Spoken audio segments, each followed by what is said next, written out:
Alright, so how to fix up, just quick touch-ups like this here. We're going to show you how to do that. There you go, put a piece of tape on there, tape off the area that you want to paint.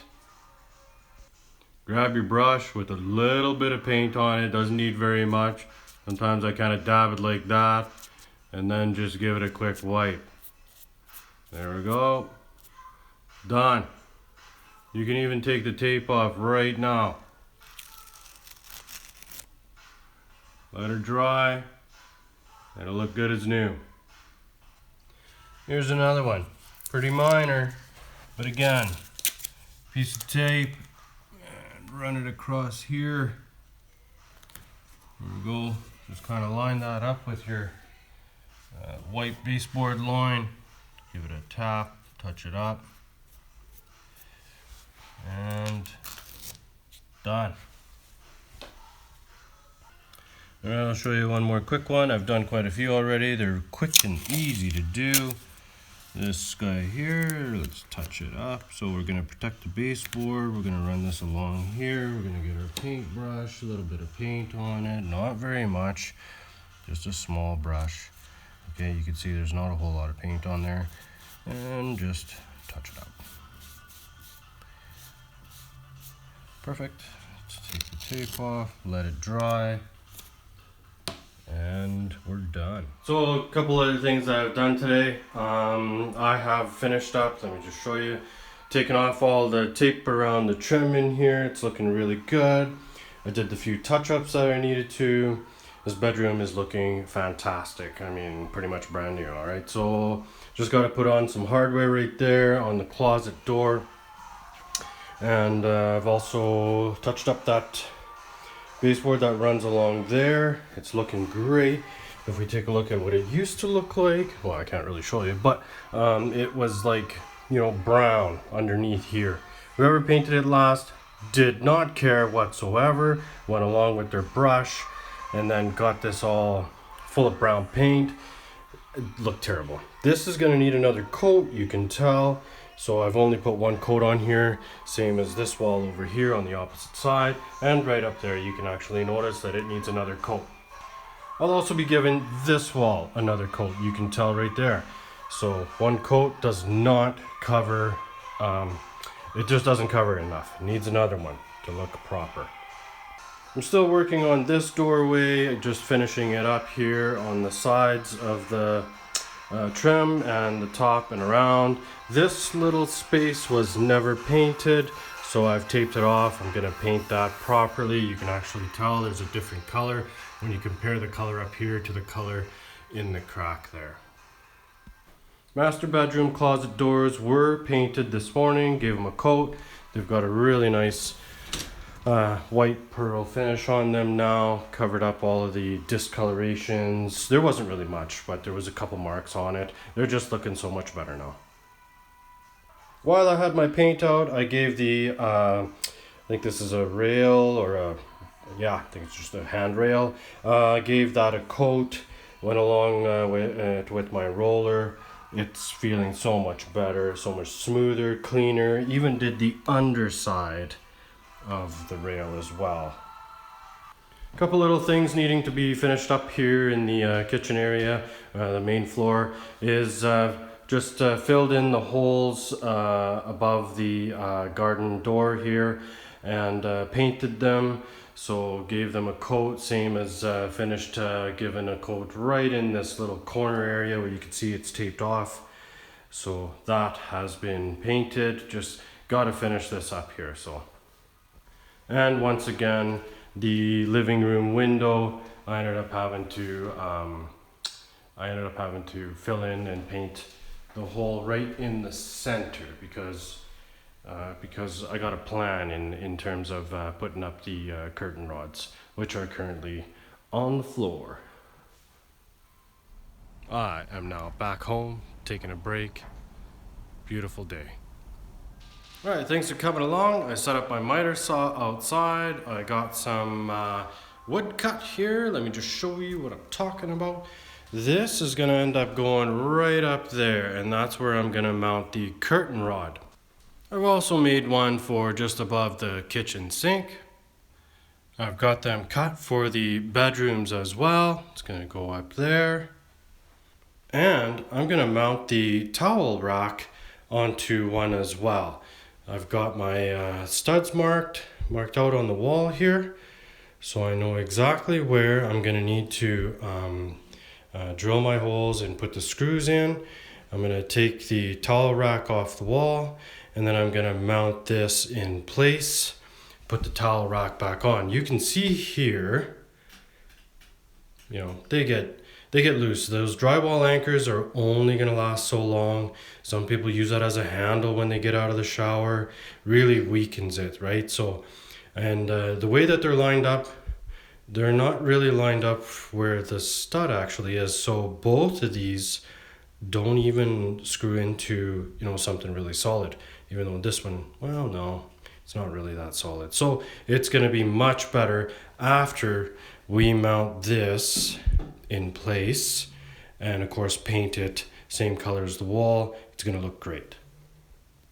Alright, so I got it all measured out. I've got my holes pilot drilled because you do not want your wood to crack.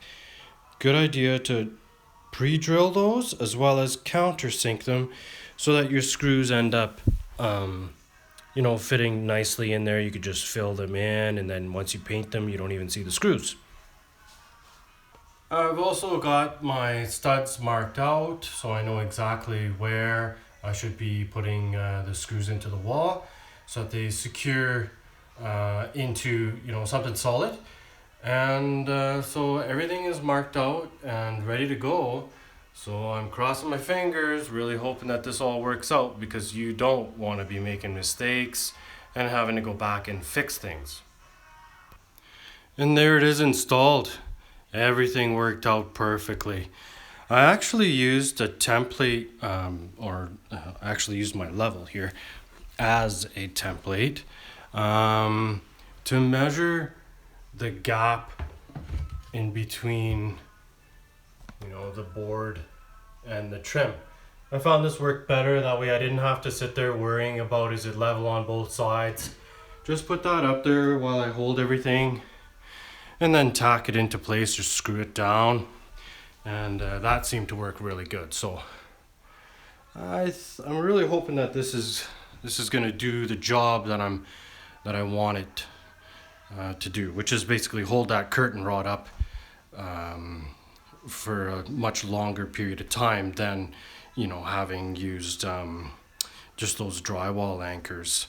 I'll be able to ditch those and just use straight screws with these brackets. I'm referring to these here. And then I'll just be able to use just the screws that came with the brackets, and then ditch these drywall anchors. So I'm sure that's going to work out a lot better. So of course, once I get them all installed, I will have to fill in those holes and then paint them. I think it's going to look really nice. Looking great. Got the second one up. Just got a couple more screws to secure it down. But this went in exactly like the last one, no issues. And as you can see here, I've got them countersunk so that I can fill them in and paint them, have a really nice finish in the end. That little, the basically level that I was using, a 4-foot level, works as a really good template, having a nice uniform gap throughout the whole thing. This is looking fantastic. I'm just going to secure this down here.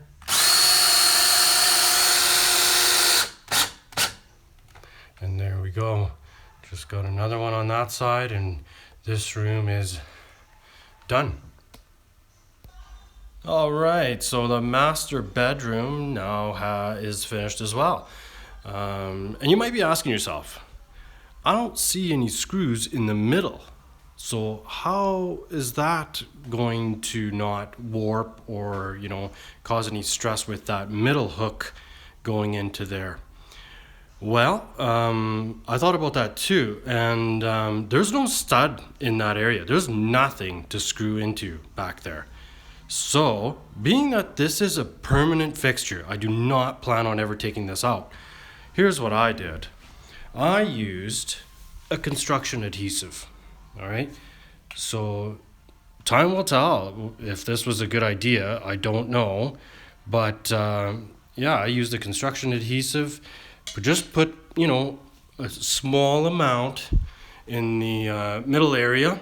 So just along this area right in here. And yeah, put that up there. Hopefully that's gonna hold that in place. If I ever have to change it out, well, so be it, right? You're gonna end up having a little bit of patching to do. But I just wanted to ensure that there wasn't going to be any issues after getting the curtain rod up. So I think it should work out just fine. Just to show you how I countersink my holes, so I initially drill a pilot hole using a small bit, and then I use a slightly larger bit that's about the size of the head of the screw that I'm using, maybe just a touch larger.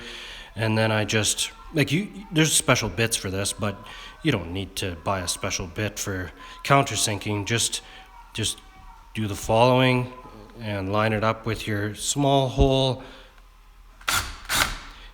Give it a couple trigger pulls there, and don't press too hard. And then in this case, we could see that might want to go just a touch deeper. And that should be all right there. So let's do this other one. There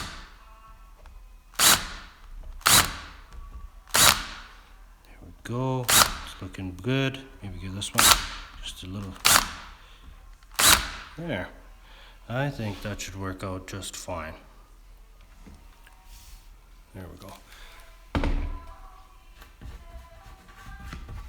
We'll give that a try and see what happens. But that's all you need to do. Just drill a small hole, then take a larger drill bit, countersink a bit, and then once we put the screw in, it'll end up, sinking in there really nice.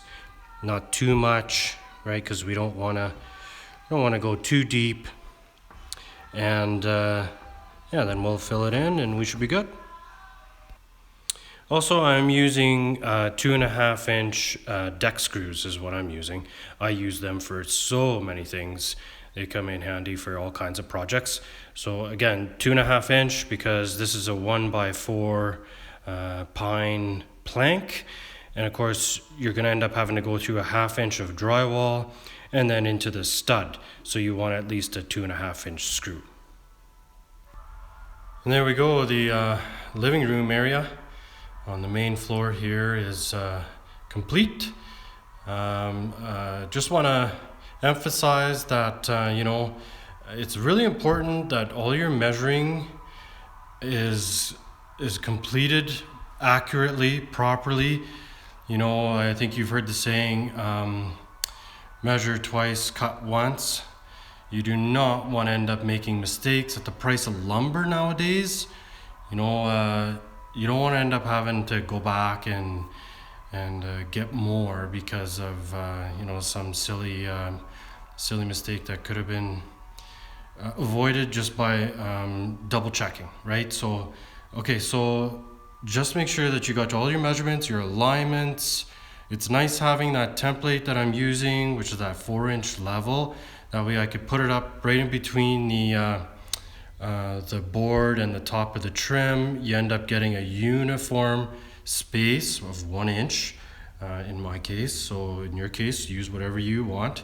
And it just looks great. Also the spacing, how much it sticks out on both ends, you want that to be the same too. I had to make mine at least 3 inches longer than the trim at the top of the window because I wanted to make sure to screw into a stud, right? So, and that's as short as I could make it.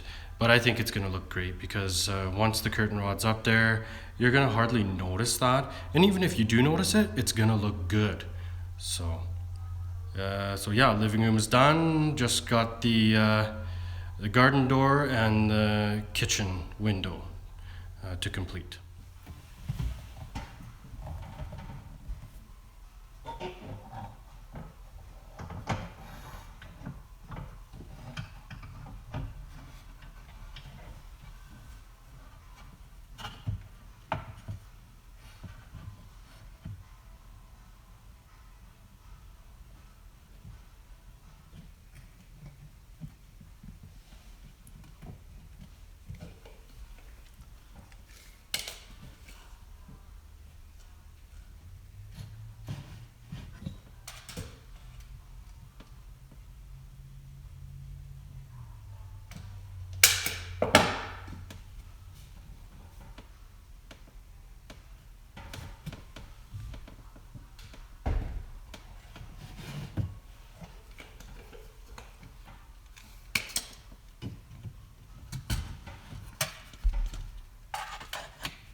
it.